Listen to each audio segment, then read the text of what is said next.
নমস্কার সবাইকে। আমার নতুন একটা ভিডিওতে আপনাদের সবাইকে স্বাগত। আপনারা সবাই কিরকম আছেন জানাবেন। আপনাদের আশীর্বাদ ও ভালোবাসায় আমি মোটামুটি ভালোই আছি। আমি আজকে চিকেনের একটা নতুন রেসিপি নিয়ে চলে এসেছি। আপনারাও দেখতে থাকুন, আশা করি আপনাদেরও খুব ভালো লাগবে। তো আমি প্রথমেই চিকেনটাকে ভালো করে পরিষ্কার করে ধুয়ে নিয়েছি। এবারে আমি চিকেনটাকে ছোট ছোট টুকরো করে কেটে নিচ্ছি। আমি কিন্তু এখানে পুরো সলিড চিকেনের পিসগুলো নিয়েছি, এতে কোনো রকম হাড় নেই।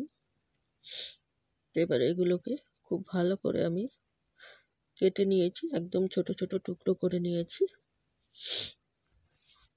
এবার আমি এখানে দিয়ে দিচ্ছি মাংসটাকে একটু আমি মাখিয়ে রাখবো। তো মাখাবার জন্য কিছু মশলা দিয়ে দিলাম হলুদ গুঁড়ো হাফ চামচ পরিমাণ, আর জিরে গুঁড়ো হাফ চামচ পরিমাণ, ধনে গুঁড়ো হাফ চামচ পরিমাণ, দিয়ে দিলাম লঙ্কা গুঁড়ো। লঙ্কা গুঁড়োটা আমি একটু বেশি করে দিয়েছি যাতে একটু ঝাল ঝাল থাকে।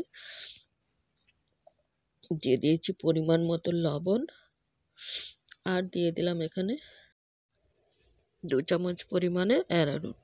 তো দিয়ে এবারে সবকিছু আমি ভালো করে মিশিয়ে নিচ্ছি। একদমই নতুন ধরনের একটা রেসিপি। সবসময় চিকেন খেতে খেতে তো একঘেয়ে হয়ে যায়, তাই এরকম করে খেয়ে দেখবেন, অবশ্যই আপনাদের ভালো লাগবে। এখানে কিন্তু মাখানোটা খুব ভালো করে মাখিয়ে নিতে হবে, যাতে চিকেনের ওপরে যে মশলাগুলো দিয়েছি সেগুলো খুব ভালো করে কিন্তু একটু হাত দিয়ে মেখে মেখে নিতে হবে। তো আমি তো পুরোটা দেখাতে পারবো না, তাহলে অনেক বড় হয়ে যাবে। তো আমি এটাকে মাখিয়ে কিন্তু ওই 10 মিনিটের মতো রেখে দিয়েছিলাম। তাতেই একটু জল ছেড়ে দিয়েছিল। তারপরে কিন্তু আমি এখানে আবারও একটু অ্যারারুট দিয়েছিলাম, ওই হাফ চামচ পরিমাণে, দিয়ে মেখে নিয়েছি। আর এখানে আমি সবজিগুলোকে কেটে নিচ্ছি কিভাবে, সেগুলোই আপনাদের সঙ্গে শেয়ার করলাম। এরকম করে যতটা সরু সরু হয়, আমি এটা পেঁয়াজ কালি নিয়েছি, যতটা সরু সরু হয় পাতলা পাতলা করে একদম কেটে নিতে হবে। পেঁয়াজ কালিটা কাটা হয়ে গেছে। এবারে আমি ক্যাপসিকাম নিয়েছি, ক্যাপসিকামটাও কিন্তু আমি ওরকমই একটু তেরাচে তেরাচে করে কেটে নেব। ভিতরের যে বীজের অংশটা সেটা কিন্তু আমি বাদ দিয়ে দিয়েছি। এরকম একটু কোনাকুনি করে কেটে নেব, তাহলে কি দেখতে সুন্দর লাগবে। আর এগুলোকে ছোট ছোট করেই আমি টুকরো করে নেব। তো ক্যাপসিকামটা কাটা হয়ে গেলে আমি এখানে নিয়ে নিয়েছি হলুদ ফুলকপি।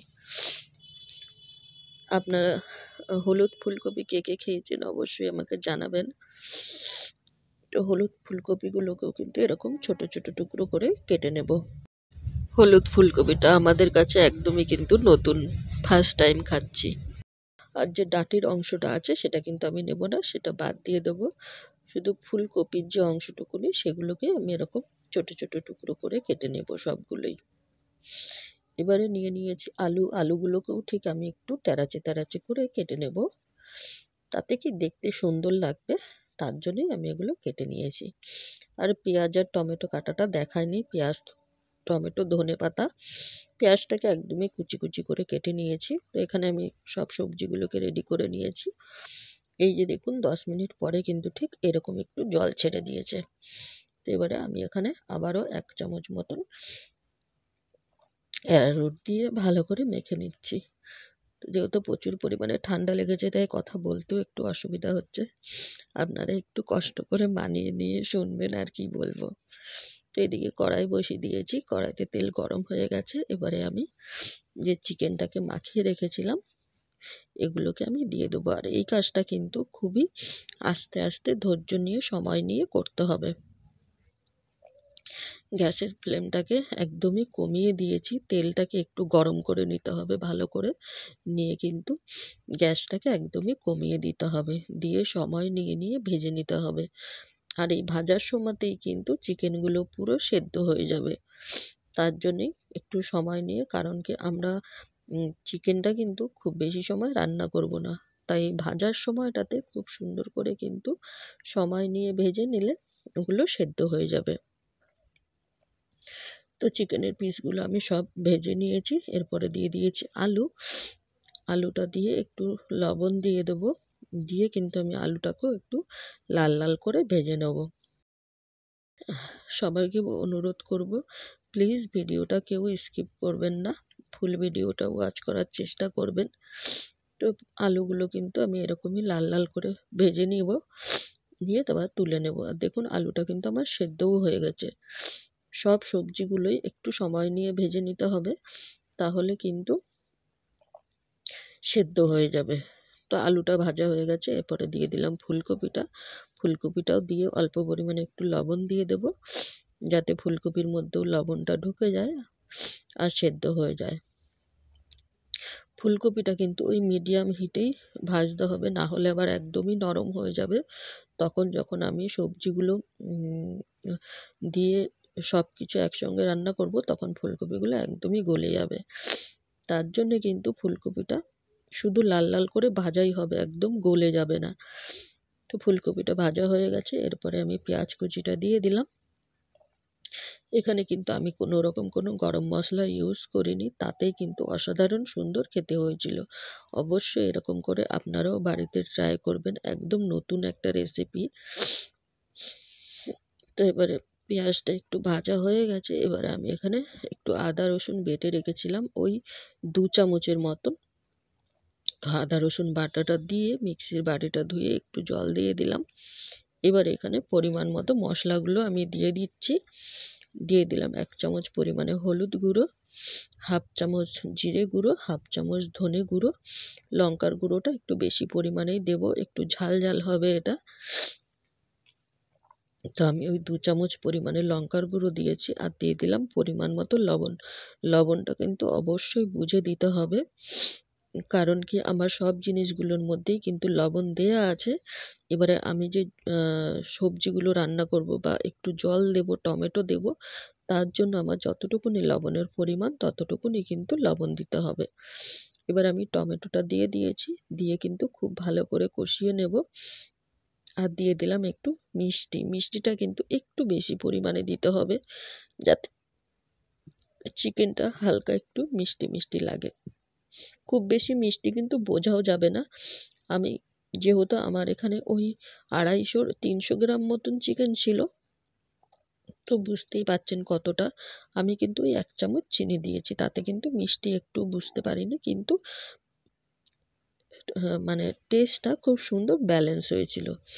তো এবারে মশলাটা কষানো হয়ে গেছে, কড়াইশুঁটি দিয়ে দিয়েছিলাম, কড়াইশুঁটিটাও দিয়ে একটু কষিয়ে নিলাম। তারপরে যখন তেল ছেড়ে দিয়েছে, এর মধ্যে আমি আলুটা দিয়ে দিলাম। আলুটা দিয়েও একটু ভালো করে নাড়াচাড়া করে নেব। আমি ওই 1-2 মিনিটের মতো দিয়ে নাড়াচাড়া করে নিয়েছি। তারপরে আমি এখানে দিয়ে দিলাম পরিমাণ মতো জল। জলটা একটু বুঝে দেবেন। আমি এখানে কিন্তু জলটা একটু কম করেই দিয়েছি, কারণ কি এটা একদমই ড্রাই হবে, কোনো রকম কোনো ঝোল থাকবে না, তার জন্য এখানে জলটা একটু বুঝে দিয়েছি। যেহেতু আমি চিকেনগুলো এখানে দেব, চিকেনগুলোতে একটু জল টানবে। তো আমি আলুটা দিয়ে কিন্তু ওই 2-3 মিনিটের মতো ঢাকা দিয়ে দিয়েছিলাম। খুব ভালো করে ঝোলটা ফুটে উঠেছে। এবারে কিন্তু আমি এখানে ফুলকপি, চিকেন যেগুলো ভেজে রেখেছিলাম সেগুলো সব একসঙ্গে দিয়ে দিয়েছি। এগুলো দিয়ে কিন্তু আর ঢাকা দেব না, তাহলে কিন্তু সব কিছু একবারে গলে ঘেঁটে যাবে। এবারে আমি গ্যাসের ফ্লেমটাকে একদমই বাড়িয়ে দিয়েছি। গ্যাসের ফ্লেমটা বাড়িয়ে কিন্তু আমার ওই 2-3 মিনিটের মতো লেগেছে জলটাকে টেনে নিতে। তো জলটা যখন টেনে গেছে, তখন কিন্তু আবার গ্যাসের ফ্লেমটাকে কমিয়ে দিয়ে নাড়াচাড়া করতে হবে আস্তে আস্তে, আলতো হাতে, না হলে কিন্তু সব ঘেঁটে যাবে। তো অবশ্যই এটা খেয়াল রাখতে হবে সব সবজিগুলো যেন একসঙ্গে ঘাটা ঘাটা না হয়ে যায়। এবারে আমি এখানে ওপর থেকে ক্যাপসিকাম, পেঁয়াজ কলি কুচি যেগুলো আমি করে রেখেছিলাম সেগুলোকে ওপর থেকে দিয়ে দিয়েছি। এবার এগুলোকে ওই আবারও 1-2 মিনিটের মতো একটু নাড়াচাড়া করে নেব, গ্যাসের ফ্লেমটাকে কমিয়ে রেখে। এবারে আমি ওপর থেকে দিয়ে দেবো একটু সস, টমেটো সস। আমি ওই 3 চামচের মতো দিয়েছি। দিয়ে আবারও খুব ভালো করে নাড়াচাড়া করে মিশিয়ে নেব। দেখুন কালারটাও যেমন হয়েছে, খেতেও কিন্তু অসাধারণ ছিল। আর আমি তো চিকেনগুলো ভেজে তুলতে তুলতেই অর্ধেক খেয়ে ফেলেছে। চিকেনটা ভাজার পরে এত টেস্ট লাগছিল, সবাই তো বলছিল তোমাকে আর কিছু করতে হবে না, ওটাই করে রেখে দাও। এই রেসিপিটা আমার আগেই করা, শরীর খারাপের জন্য তো আমি কিছুই করতে পারছি না। তো সেগুলোই আপনাদের সঙ্গে শেয়ার করছি। তো আপনারা জানাবেন আপনাদের কিরকম লাগলো ভিডিওটা।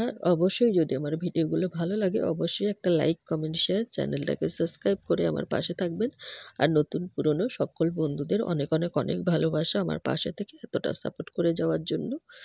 তো সবাই ভালো থাকবেন, সুস্থ থাকবেন, সাবধানে থাকবেন। দেখা হবে আবার নতুন একটা ভিডিওর সাথে।